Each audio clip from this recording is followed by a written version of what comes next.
DMTV Info, votre chaîne d'information en temps réel. La politique, la santé, le sport, les faits de société, la musique, les rumeurs et bien plus encore.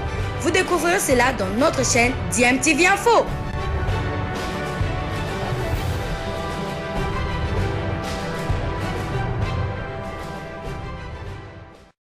Vous êtes sur DMTV, bonjour ou bonsoir, tout dépend de l'heure à laquelle vous nous suivez. Tout le plaisir est pour nous de vous retrouver, mais surtout de savoir que vous êtes nombreux en train de suivre votre chaîne YouTube DMTV.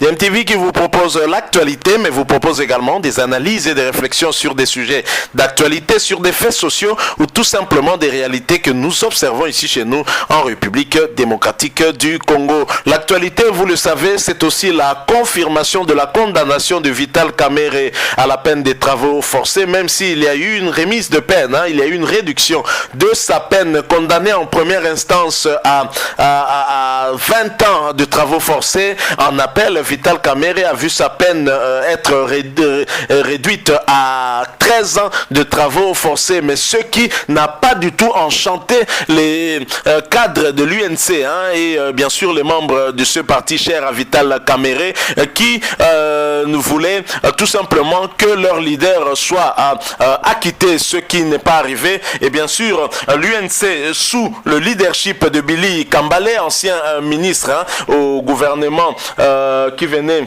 de passer, le gouvernement Sylvestre Ilunga Ilunkamba, Billy Kambale, on va dire, l'UNC plutôt a décidé en tout cas de boycotter des réunions du cash ainsi que de l'Union sacrée de la nation. J'aimerais partager avec vous cette réflexion par rapport à ce dossier de l'UNC et ensuite nous allons nous retrouver pour conclure ce sujet avec un Moïse Moussangana qui n'a pas ménagé Vital Kamerhe, qui confirme en fait sa condamnation et confirme quasiment qu'il là effectivement il n'a pas su prouver le contraire de ce qu'on lui accuse. Donc voilà, nous suivons cet extrait, nous allons nous retrouver après pour la conclusion. Je rappelle que vous êtes sur DMTV, abonnez-vous.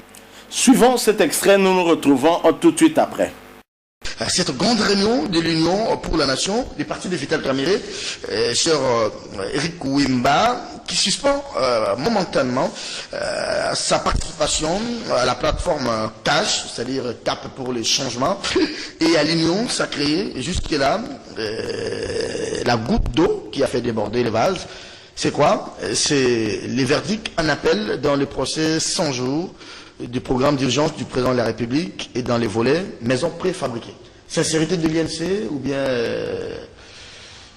on veut quand même montrer qu'on a fait quelque chose? Non, mais moi j'ai suivi quand même mon aîné Moïse Moussangana quand il parle qu'il n'y a pas de moyens, il faut trouver des moyens. Je suis d'accord avec lui, les pays dans difficulté. Bon, ici même Youma, non. Tshisekedi a déjà fait 2 ans au pouvoir. Et nous devons les juger comme tels. Bon, il n'y a pas les moyens, mais qu'est-ce qu'on fait des pays des moyens que nous avons? Très bien, ça c'est un oui. On en parlera. On peut parler de... Qu'est-ce qu'on fait des pays des moyens qu'on a? Ça c'est un autre débat. Oui, si vous voulez, parce que quand on continue à dire qu'on n'a pas de moyens, quand on est au pouvoir, on ne se plaint pas. Si on n'est pas à mesure, soit on la ferme, soit on démissionne. Okay. C'est chez événement qui le disait autrefois. Voilà, j'allais revenir. C'est pas une parole. On peut parler du parti des Kamerhe. Oui, les problèmes qui se posent au parti des Kamerhe n'est pas nouveau dans la classe politique congolaise. À l'époque, au journal Les Phares, vous savez que l'IDPS, après les élections, l'IDPS qui n'avait pas accepté les résultats désirables, Tshisekedi avait pris une mesure à l'époque pour dire aux députés de ne pas siéger. Ça pose énormément de problèmes dans notre classe politique. Et pratiquement personne n'a suivi cette ligne. La plupart sont allés siéger. Même ceux qui ne siégeaient pas continuent à bénéficier des émoluments, nous apprenons. Donc l'INT est aujourd'hui en difficulté. Est-ce que les mots d'ordre là, parce que les gens sont dans les conforts, ils sont au gouvernement, est-ce qu'ils vont suivre la ligne du parti? Moi, je savais déjà que ça n'allait pas marcher. Donc cette option ne marchera pas. Qu'est-ce que l'INC reproche au président de la République? Qu'est-ce que l'INC reproche à l'UDPS? Qu'est-ce que l'INC reproche à l'Union sacrée? Ces gens-là devraient influencer la décision du juge. C'est ça la démocratie? Ou bien pour eux, c'est Félix et l'UDPS et une partie de l'Union sacrée qui tiennent à ce que Vital soit condamné et reste en prison? L'environnement dont se déroulaient les procès, vous savez, dans un environnement, dans un contexte politique, vous savez, Vital Kamerhe a été déjà condamné par la clameur publique, avant même les procès. C'est-à-dire, on a vu des personnes, des individus, qui n'avaient aucune compétence à la matière, sortir un matin, commencer à visiter les chantiers, Augustin Kabouye et Kabound, Et la population de l'IDPS derrière criait Moïbie, Moïbie. Et moi, je vis encore. Moi, je ne dis pas, avant d'entrer à l'intérieur du procès, dans les contextes, nous venons au parquet, les jours où Kamere a été interpellé. Nous sommes là, on est venu nous gazer. On voit un groupe de Wéo en train de venir Moïbie, Moïbie. Donc, les contextes dans lesquels s'est déroulé le procès, même aujourd'hui, vous voyez même des gens qu'on appelle parlementaires debout. D'un moment, on dit qu'il faut les arrêter. Donc, Kamera Tikalakuna, des propos un peu, vous savez, un peu désobligeants à l'égard de quelqu'un. C'est ce qui fait penser à l'UNCD. Il y avait de la manipulation politique autour de ces procès. Nous avons créé à ces procès. Mais moi, personnellement, ça c'est mon opinion personnelle, je suis convaincu. Je n'ai pas dit ici que Kamere n'a pas détourné. Mais nous avons vu des gens qui ont été libérés dans ces procès. Notamment Blatner. Notamment l'homme de l'Euro Bank là, qui a payé sa caution et les partis. Et le plus grand scandale du quinquennat de Félix Tshisekedi, c'est la mesure de gaz que nous avions condamné, qu'on a donné à l'homme de Sokok. Ces gens ont été... Les DG de l'OVD. De l'OVD de Sokok. Ces gens ont été condamnés. Pour les faire d'aller à l'appel, leur peine a été alourdie. Mais nous rêvons un matin, on leur a accordé la grâce présidentielle. Pourtant, dans leur cas, la loi interdit qu'ils puissent avoir la grâce présidentielle. Ah oui. Alors, cet environnement-là des choses, nous avait montré comme si ces procès ne visaient qu'à éliminer politiquement Vital Kamere. Moi, je n'ai pas dit que Kamere est exempt de tout. Hein? Je ne suis pas venu sanctifier. Mais la justice doit s'appliquer à tout le monde de la même manière. Pourquoi les gars de Sokok et de l'OVD condamnés? Oui. Pourquoi Kamere? Pour les mêmes faits de détournement. Pour les mêmes faits de détournement. Pourquoi la grâce présidentielle à ces hommes de l'OVD de Sokok? Pourquoi pas Vital Kamere? Qui faut le dire quand même. Jusque-là, l'INC a été un partenaire politique de l'IDPS. Est-ce que Moïse Moussara? C'est ça. Donc cet environnement-là fait qu'à moi, je ne crois pas à ces procès. C'est pourquoi Matata doit se battre pour ne pas aller devant la justice. Personne ne fait confiance à la justice. Parce qu'on se pose quand même la question. Pourquoi, quel est le coupable principal? L'auteur principal, c'est-à-dire le condamné principal, c'est Jamal. Kamere est complice. Mais Kamere 13 ans, Jamal 6 ans, ça fait quand même débat, vous savez, on ne sait pas dans quel contexte on a rendu cet arrêt-là. Est-ce que c'est pas un coup de fil? Bon, nous n'avons pas lu les motivations, mais les contextes dont s'est déroulé le procès Kamere n'inspire pas confiance. C'est ce qui crée ces frustrations au niveau des liens. Assouplissement de la peine pour Kamere, assouplissement de la peine également pour le prévenu. Il n'est plus prévenu, il est déjà condamné, détenu Mouima, assouplissement pour Sami Jamal. Mais l'INC ne comprend toujours pas. Et pour l'INC, à lire la déclaration, c'est comme si c'est le président Félix et son parti qui sont derrière l'emprisonnement de leur leader. Écoute, j'apprécie bien la verbe oratoire de mon co-débatteur. Je voudrais dire qu'il y a beaucoup d'accessoires dans ce qu'il a dit.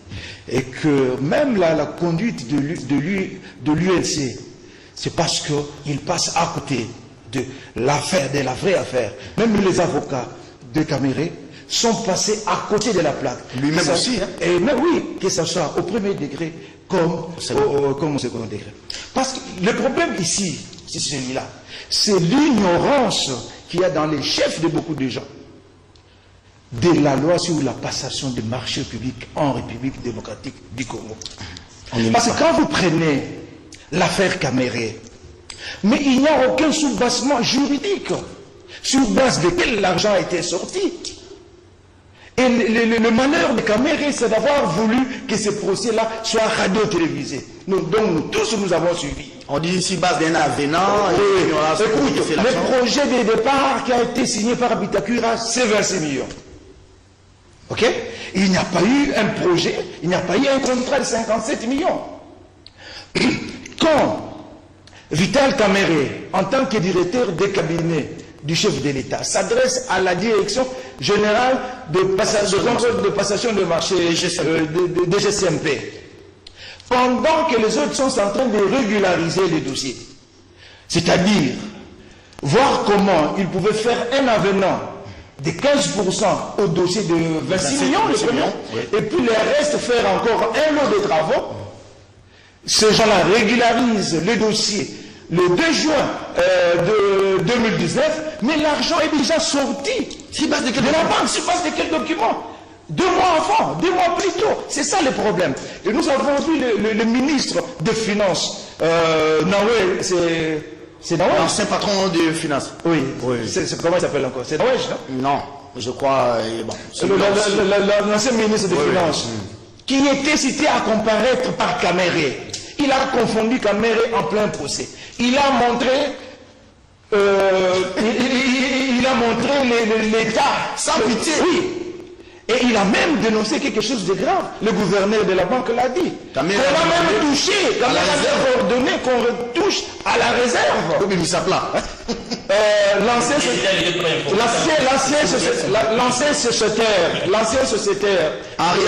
non, je parlais d'Henri, l'ancien sociétaire de l'INC, Pierre Kamoudi, qui était ministre du budget, passe, il vous dit que 37 millions des 57 millions n'ont pas suivi la chaîne de dépenses. Donc il a été informé. Oui, il a aussi été informé. Dit, tout ça, tous les Louaka, tout le monde qui est passé. Parlons de la position de l'INC. S'il vous plaît. Oui. Tout le monde qui est passé, c'est très important, parce que c'est là où les gens ne comprennent pas. C'est là où les gens ne comprennent pas. Même son frère du Sud qui vous Bitakoura. Oui, non, Bitakoura comprend quelque chose. Je pense qu'il a été peut-être complaisant dans un tweet s'il lui appartient. Non, il a dénoncé que c'était un faux tweet. Donc ça dit qu'il comprend quelque chose. Donc c'est là que tout part. C'est là que tout part. Donc si les gens ne savent pas comment se passe le marché public, ils racontent n'importe quoi. C'est ainsi que les gens attendent que non, qu'on dise que non, qui c'est Jamal a pris 5 $, il a donné à Kamere. Vous ne verrez jamais ça. Donc, c'est pour quelle raison, c'est pour quelle raison Kamere a-t-il pesé pour que l'argent sorte sans soubasson? Alors, vous conseillez, ça c'est l'un. De deux. Tous les conseillers, tous les témoins cités à comparaître par Kamere, tous les ministres qui ont défilé l'ont chargé.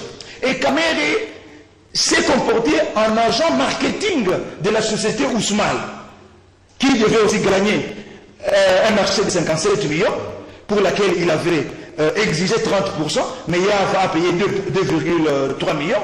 Il a écrit au directeur de la DGNSP pour dire que c'est une société extraordinaire avec telle expérience et qu'on sort. Voilà, c'est ça l'intérêt. C'est ça ce que m'avait même souligné le ministère public au second degré, qu'il a incité les gens à ces détournements. C'est pourquoi il est l'auteur principal, contrairement à ce que les gens disent. Merci Moïse. Vous avez lancé les décors. Alors, c'est ça le problème. Et puis, vous savez que Kamere a commencé ce procès-là par des dénégations, par dire que je n'ai jamais rencontré de ma vie Jamal. Même dans les rêves, je ne l'ai jamais vu. Mais, on a démontré qu'il l'a reçu. Et il se rappellera que non, je l'ai reçu pendant 3 ou 5 minutes et comme ça. Est-ce que l'INC aujourd'hui souffre un peu les chaud et les froids? Il y a des gens comme les confrères a dit, ils sont dans la bourgeoisie. Est-ce qu'aujourd'hui, il y a des gens qui sont des fidèles de Kamere, capables de quitter le gouvernement et de sécher les réunions du cash? Il n'y en a pas. Parce que j'ai toujours soutenu sur ce plateau que nos partis politiques, en principe, il n'y en a pas. Nous avons des fan clubs, des présidents des partis. Je l'ai toujours soutenu ici. Qu'au vrai sens du mot, il n'y a pas de parti politique en République démocratique du Congo. Et vous vous rappellerez, j'ai toujours dit qu'on peut beau essayer d'apporter des réformes sur l'assaini et consorts. Et tant qu'on n'aura pas assaini le paysage partisan, il y aura toujours des problèmes. Donc on ne peut pas s'étonner outre mesure que les gens de l'UNC soient aujourd'hui soient là pour... Kambale fait, c'est quoi? Non, Kambale, c'est de l'activisme, tout simplement. Vous vous rappellerez que quand l'affaire Kamere a commencé, Kambale était au gouvernement. Il n'a jamais tenu les propos qu'il tient aujourd'hui. Merci beaucoup. Donc, il avait avalé sa langue. Aujourd'hui, il peut la sortir et qu'on sort. Donc, je termine par là. Même cet argent-là, est-ce que on a senti même l'odeur de cet argent-là à l'INC.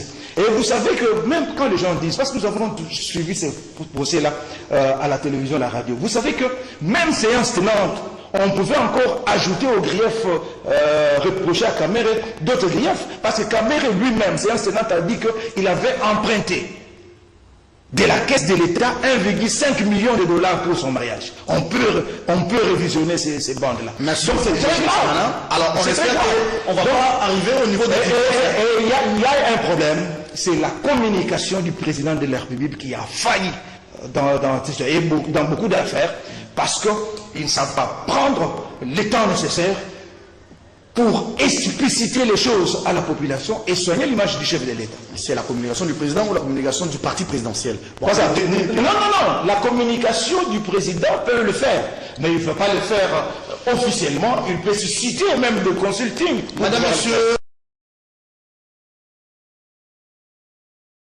Voilà, nous sommes de retour. Vous venez de suivre cette analyse pertinente sur la condamnation de Vital Kamerhe pour la deuxième fois, condamné au premier degré à 20 ans de travaux forcés. Vital Kamerhe sera de nouveau condamné, cette fois pour 13 ans de travaux forcés. Et bien évidemment, pour son parti, l'UNC, cette condamnation est injuste puisque Vital Kamerhe a été victime d'un procès plutôt politique. Et pour passer à la vitesse supérieure, les cadres de l'UNC ont décidé de boycotter les réunions du CACH ainsi que les réunions de l'Union sacrée de la nation. Vous avez suivi Moïse Moussangana qui n'a pas en tout cas manqué d'analyser la situation de Vital Kamerhe, qui estime que ce dernier n'a pas eu suffisamment à prouver qu'il était innocent par rapport à tout ce qui a été retenu contre lui au cours de ce procès. Alors pour ma part, en ce qui concerne la réaction de l'UNC, je la vois avec un brin d'hypocrisie. Pourquoi boycotter les réunions du CACH et les réunions de l'Union sacrée de la nation, mais rester au gouvernement? Cette espèce d'hypocrisie, c'est ce que moi je n'arrive pas à comprendre. Je pense que pour mieux faire comprendre à l'opinion tant nationale qu'internationale qu'il y a effectivement l'influence de la politique dans ce procès Vital Kamerhe, que Vital Kamerhe a été victime d'un procès plutôt politique. Alors suspendez votre participation au gouvernement, ceci nous permettra de comprendre qu'effectivement il y a un problème politique entre vous, parce que le problème politique va se régler aussi beaucoup plus du côté politique. Donc cette espèce d'hypocrisie, oui, on peut boycotter des réunions du CACH, c'est à se demander si ces réunions-là existent encore. Est-ce que le CACH existe encore à ce jour? Donc c'est une question qu'on est en droit de nous poser. Est-ce que en décidant de boycotter des réunions de l'Union sacrée de la nation, ça va freiner en quoi l'élan de cette plateforme qui regroupe plusieurs partis politiques? Est-ce que ce n'est pas l'UNC finalement qui perdra, qui aura tout à perdre si elle se met à boycotter les réunions de l'Union sacrée ou même du CACH? Ce sont des questions qu'on peut se poser. L'UNC prête à boycotter les réunions du CACH et de l'Union sacrée, mais pas à boycotter le gouvernement. Ça, c'est de l'hypocrisie. Pourquoi ne pas laisser le gouvernement à Félix Tshisekedi et à ses autres alliés pour nous prouver qu'effectivement il y a eu un problème politique? Et si c'est politique, c'est qui le détracteur finalement de Vital Kamerhe? Vous reprochez à qui? Parce qu'aujourd'hui on ne peut plus citer le nom de Joseph Kabila. Très clairement, l'UNC s'adresse peut-être au camp du chef de l'État Félix Antoine Tshisekedi. C'est en tout cas mon point de vue, c'est ce que je suis en train de voir. Il y a une certaine hypocrisie, on ne se dit pas les choses vraies en face. On préfère agir chacun à sa manière et peut-être essayer d'influencer une certaine opinion. Je crois que l'UNC doit se regarder dans la glace et prendre des décisions courageuses, notamment d'aller à l'opposition tout simplement, parce que là vous êtes en même temps au pouvoir et en même temps vous vous plaignez que votre leader est victime d'un procès politique. Je crois que de ce côté-là, ça ne passe pas trop, on n'arrive pas vraiment trop à vous comprendre. Voilà, nous sommes arrivés à la fin. J'espère que ce sujet, cette analyse aura retenu votre attention, mais surtout vous aura plu. Si c'est le cas, laissez-nous un maximum de j'aime, likez cette vidéo. Merci de partager avec nous aussi votre opinion, votre point de vue bien sûr sur le cas Vital Kamerhe. À chacun son opinion, à chacun son point de vue. Partagez aussi avec nous votre point de vue sur ce dossier, mais surtout vous êtes nouveau sur cette chaîne ou ancien mais vous ne vous êtes pas encore abonné, n'hésitez pas, abonnez-vous à cette chaîne DMTV. N'oubliez pas d'activer la petite cloche de notification. Il vous suffit de cliquer sur celle que vous verrez apparaître dès que vous serez abonné, parce qu'elle vous permettra de ne plus rien manquer des prochaines vidéos que nous allons vous proposer. Merci, nous espérons vous retrouver très bientôt avec un autre sujet d'actualité. En attendant, portez-vous bien et DMTV vous dit au revoir.